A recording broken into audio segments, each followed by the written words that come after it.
You are listening to the Park Flyer Podcast, where we discuss our RC adventures.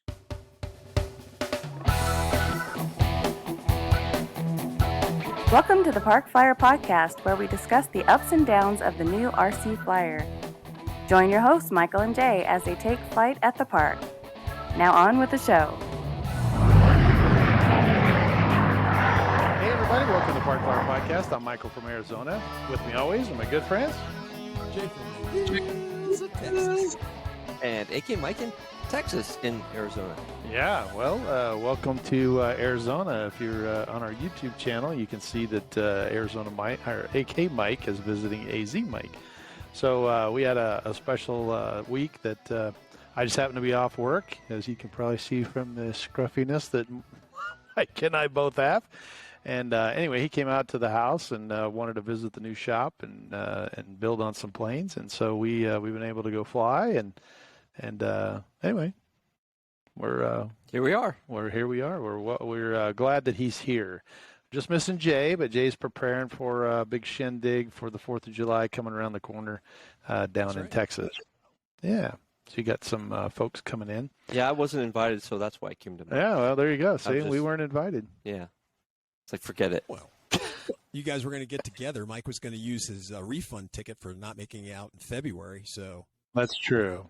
So this is his February visit that should have happened in February, right. But there because of the snowstorm, it didn't happen. So, but anyway, you almost didn't make it, right? You got in like super late. Yeah, there was a couple of delays because of storms. Yeah. Mm-hmm. Yeah. Yeah, he was supposed to be in at like 9 p.m. and he wound up coming in around 10:30 or something. Yeah. So matter of fact, I was on the phone with Jay going around and around in circles. So it was pretty funny. Well, the good news is with Mike here, we were able to go fly, but you, my friend, were able to go fly as well. Yes. I got out with Jim again and we went out flying, and I have to say it was happy days. In fact, the past 2 times we've gone out have been actually fantastic. A couple episodes ago, I think I told you guys a story with the whole crosswind stuff, and Jim just had a terrible time, and pretty much all of his planes came back in some sort of disrepair. And the next time we went out, took them all out. We remade the planes again. Everything flew great. And one of the things that I think that helped with the success was Jim. I guess I did enough browbeating on everybody, on Jim especially. Jim was flying with older Futaba radio. And a lot of times we get out there and Jim would be, he'd be trying to switch the modules in the back, and, he'd go between planes and he's switching, different frequencies and different radio brands. And last year he went ahead and bought himself I think it was a Radio Master 16S radio. Brand spanking new, top of the line. It's uses OpenTX, kind of a Taranis style radio, but way modernized. It has a touch screen. It does all the stuff. It was slick. And every time we get out and he's fumbling with his older Futaba, I'd be like, "Hey Jim, why don't you just program that in your new Radio Master, and you don't have to keep switching the modules. It just does it automatically with its internal system." And he's like, yeah, I should, start putting radio, models on that thing. And every time he'd come out and he'd be fuddling with his Futaba, I'd give him some smart, remark about using his new radio. Well, he finally took me up on it, and he dove in and actually programmed in about 3 or 4 models and came back out to that field, last week or so. And we went out and flew, great success. Everything flew. I got everything trimmed out. Things are working fantastic, no problems, and we just went out again to fly again, and then we kind of ran into some problems, but nothing major. It's just that the good news is, like I said, the firmware that the radio, the Taranis or these style of radios will use is OpenTX. Well, AK Mike knows because he has a Taranis system, but they haven't updated that system in like 2 years. So if you think about your Spectrum, you go a couple of months and then you check online and you go, oh man, I should update my firmware, right? And then you got some new option, or they worked out some bug or something. Well, the OpenTX just stopped putting out updates. And not to say that that's terribly bad. I mean, the software seems to work. Doesn't really have major problems or anything. So, it's very mature for what it does. But there was no updates coming out. And so basically people wanted, who have these newer radios, they weren't really being represented in that OpenTX software. So I guess some really smart guys got together and they went ahead and talked to the creators of OpenTX and said, hey, do you mind if we fork this off from OpenTX and we get a new software that deals with these newer radios and stuff that we want to put in? And of course, the guys that were there were like, yeah, okay, if that's what you want to do, just call it something else. And lo and behold, you get Edge TX, or Edge TX. Instead of OpenTX, it's Edge TX.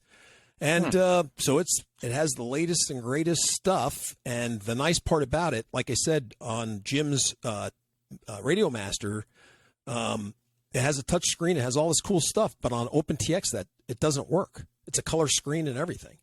That stuff doesn't really work at all. And now on this new firmware, boy, it works lickety split, and you can have like all these different tabs that you can just press and look at different information. I think they call them widgets, or widgets. Yeah. And so they open up to give you all sorts of different information, from telemetry to model specs to radio freaks to whatever you want to put in there. You can set it up for however you like. It's really pretty slick.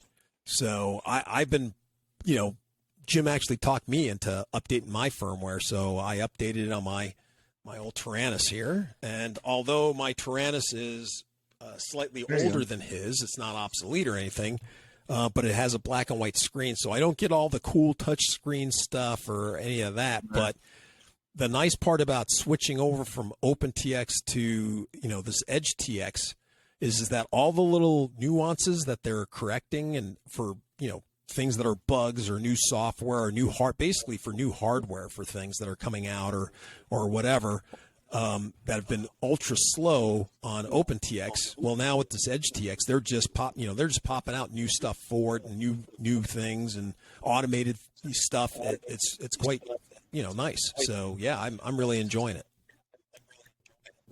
So, all of that said and done, and you guys are having this great deal. Jim, I think, wants to fly his Panther, right? The EDF. Yes. And since you have a Tyrannus radio, and he now has a Tyrannus radio, they can talk to one another via like Buddy Box. So that's the next logical step. Two ways they can talk. You can do it wired, or you can do it wireless. Okay. So it's just like the Spectrum. Gotcha. All right. And then from what I understand, you guys tried that. We did, and I'm not going to say it was a smoking failure, but it turns out that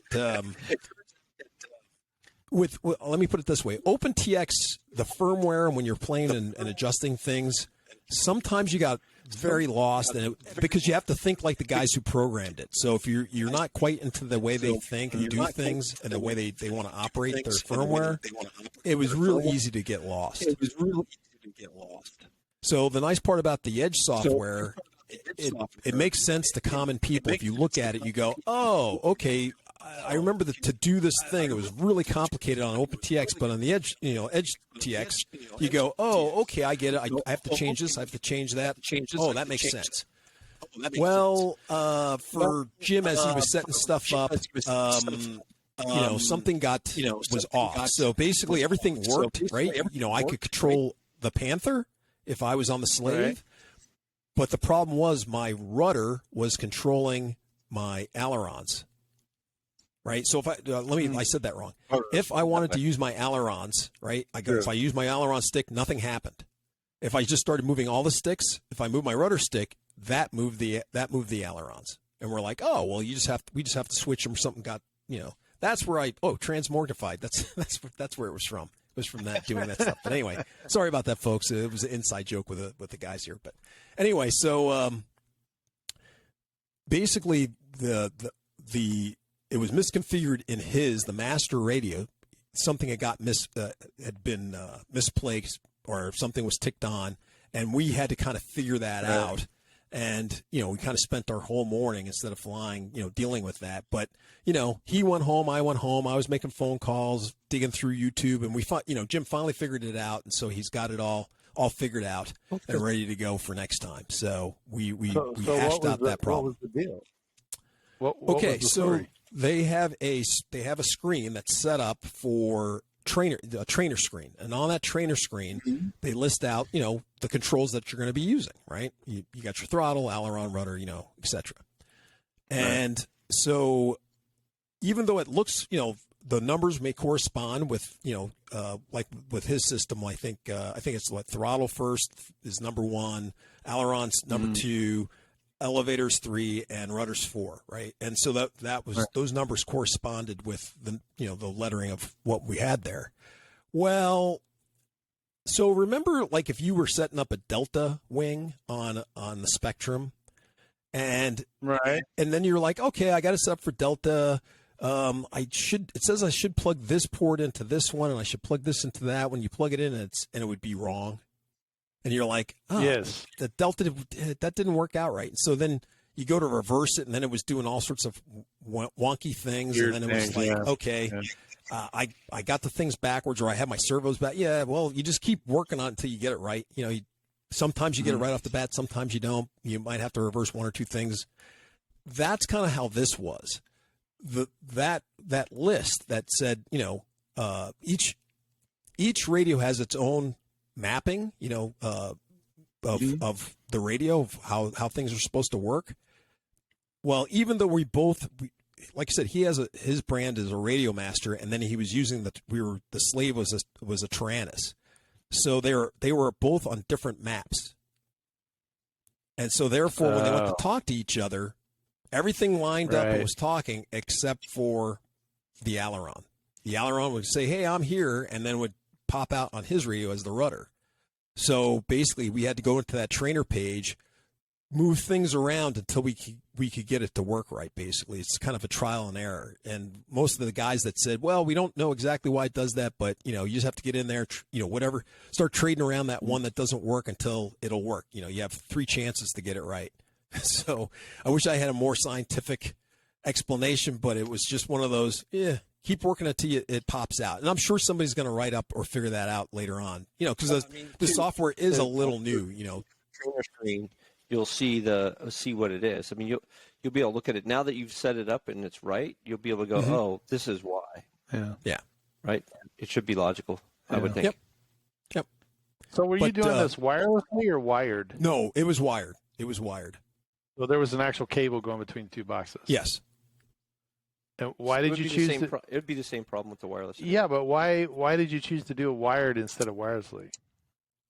We needed another transmitter, meaning not a transmitter as a radio. Okay, so his 16, the Radio Master 16S or whatever, it has an internal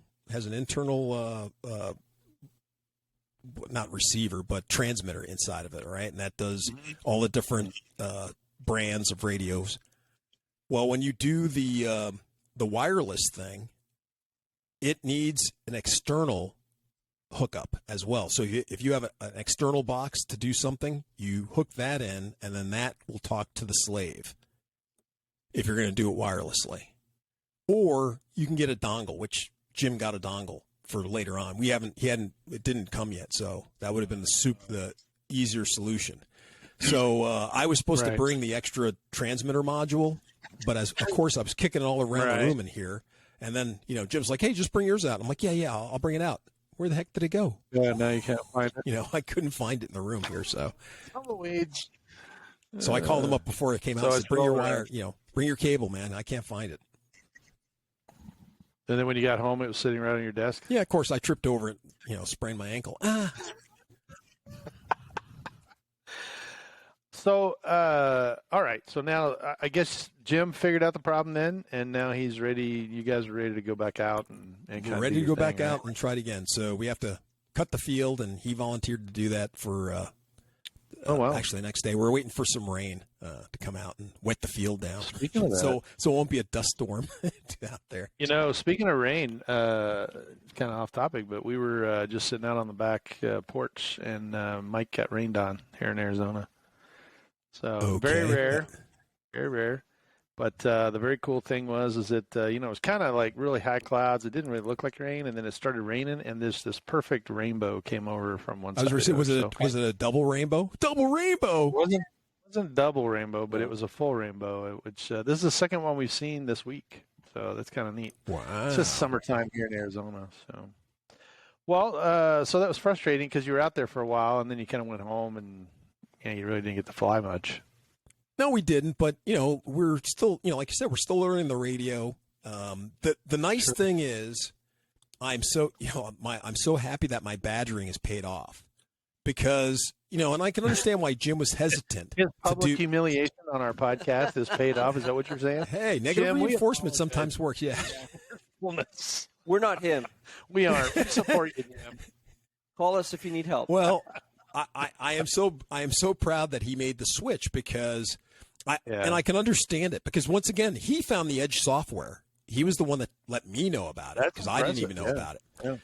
And I understand why he was hesitant to work with the OpenTX software, because either you get it or you don't on how that stuff works. Right. And even I have one of the radios with Open it, and I was very hesitant, and I only have a few things on that particular radio. But now that I've worked with the Edge, I'm going to put more stuff on there because it's easier to do, and it makes a lot more sense. That's for sure. Yeah, exactly.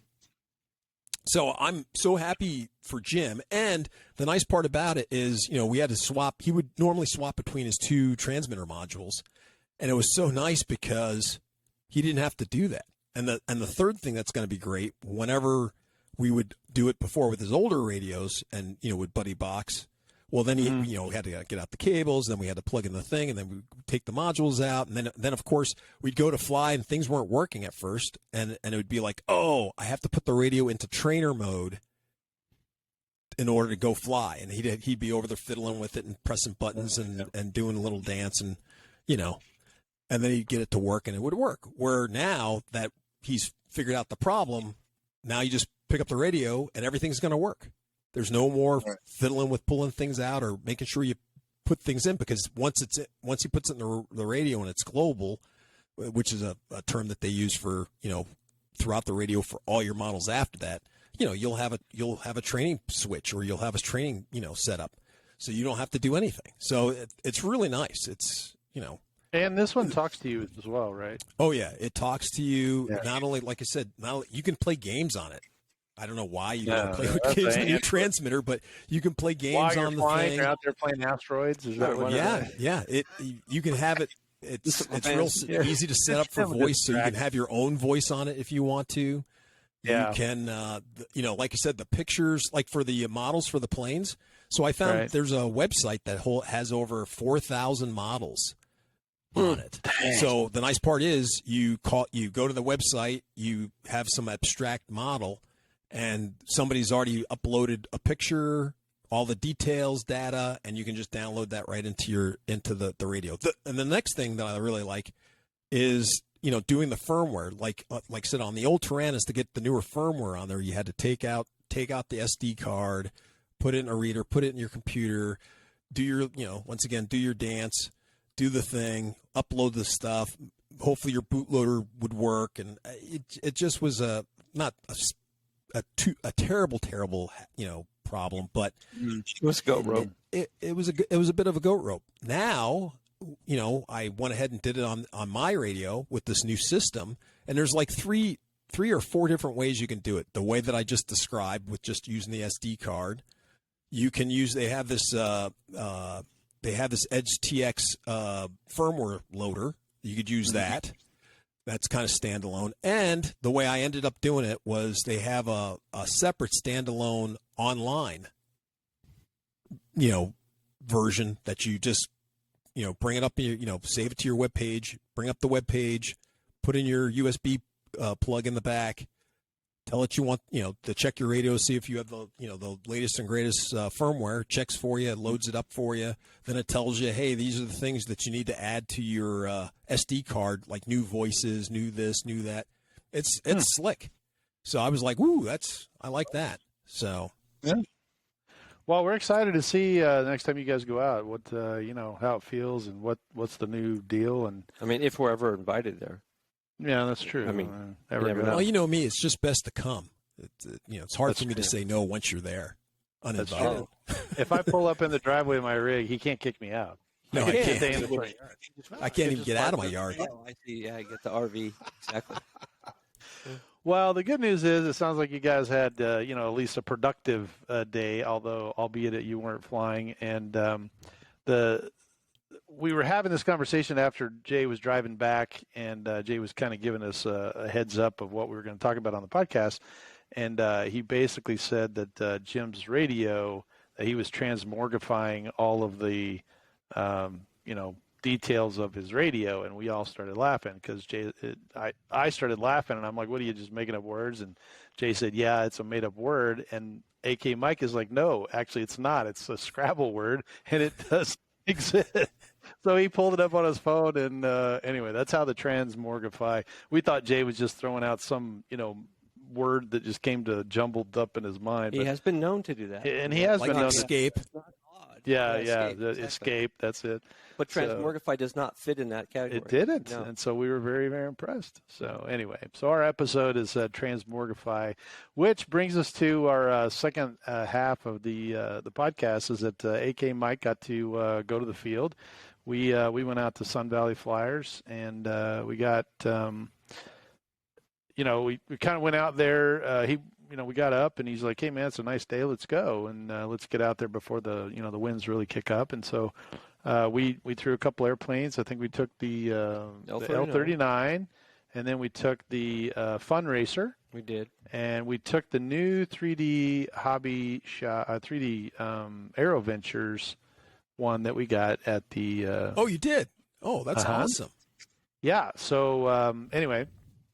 Long story short, we went out there and kind of broke in the L-39. You can see it sitting right back there if you're on our YouTube channel. And if you're not, go to youtube.com and type in Park Flyer Podcast, and you kind of give us a thumbs up and subscribe to our YouTube channel. But the blue L-39 had a gear door because it got kind of dinged up last time we were flying it. And so I replaced the gear door, replaced the main gear doors, did some other modifications to it, and because remember I crashed it up at the Electric Festival.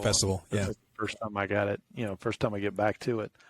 So anyway, let Mike kind of pick it up from there and tell us, what he thought about flying it, because I went out and test flew it, made sure it was all ready to go, and then I put another battery in, hand the throttle over to Mike. Yeah, it's been a minute since I've flown. Well, just 1 minute. Yeah. So I put that thing in the air, and it made me instantly nervous. It flies pretty fast, and it's the first plane I've flown all day as well. So good news is it's got a really awesome control board in there. It keeps that thing nice and level. But right out of the gate, it got away from me in terms of like visually. I didn't know where it was. And it was a little, it was a little far out there. That is a pretty common thing for me to do. But in this case, the wind was blowing pretty good. And I was banking left. And then when I looked up, it's like, what happened? It's like, I was banking left. Why did it changed? Like, what's going on? Right. And so I was a little bit nervous about it. He goes, well, you know what you just put in? It's like, yeah, I just put in a bank left command, and it isn't doing that anymore. And so I was kind of like, somewhat panicked, right. I guess. I mean, he just fixed it, and it's a little bit more plane than I normally fly. So I was flying it around, and I was flying a little far away. He's like, yeah, bring it in, which is pretty standard for Mike to say that to me because I tend to fly my planes a little far out. This is which true. Doesn't make sense, right?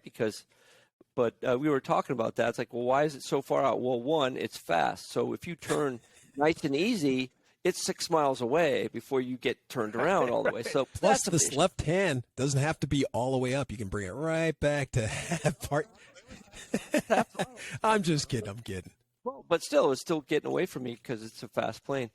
And so we spent I don't know, must have been 6 or 8 batteries learning how to bring that tighter to us, make it tighter turns, using rudder to make the turn tighter as well, and also so that the nose isn't pointing straight up into the sky as I'm turning, et cetera, et cetera.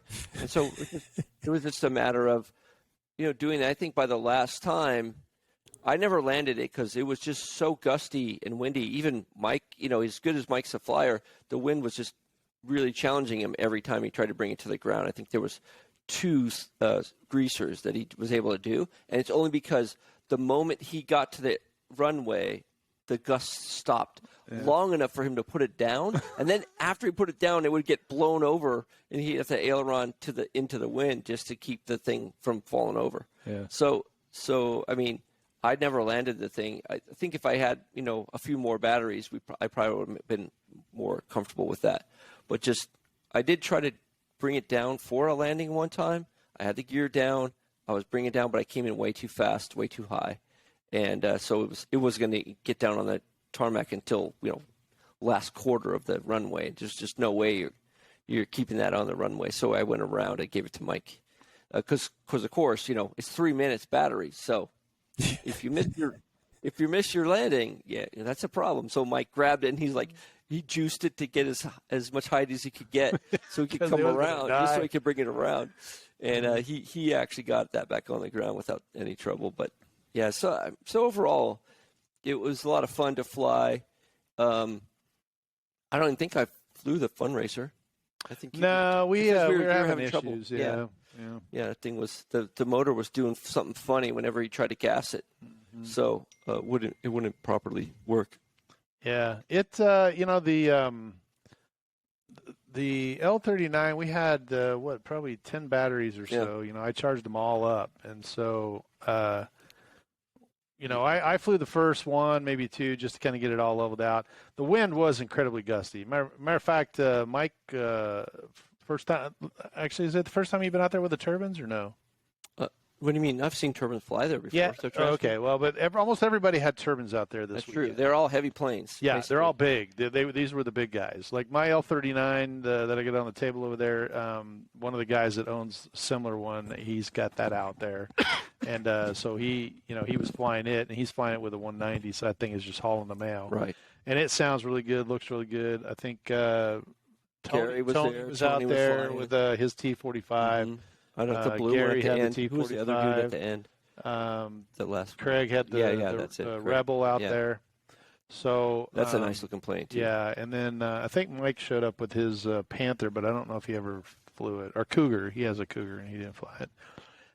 But yeah, we had really gusty conditions. It was almost across the runway.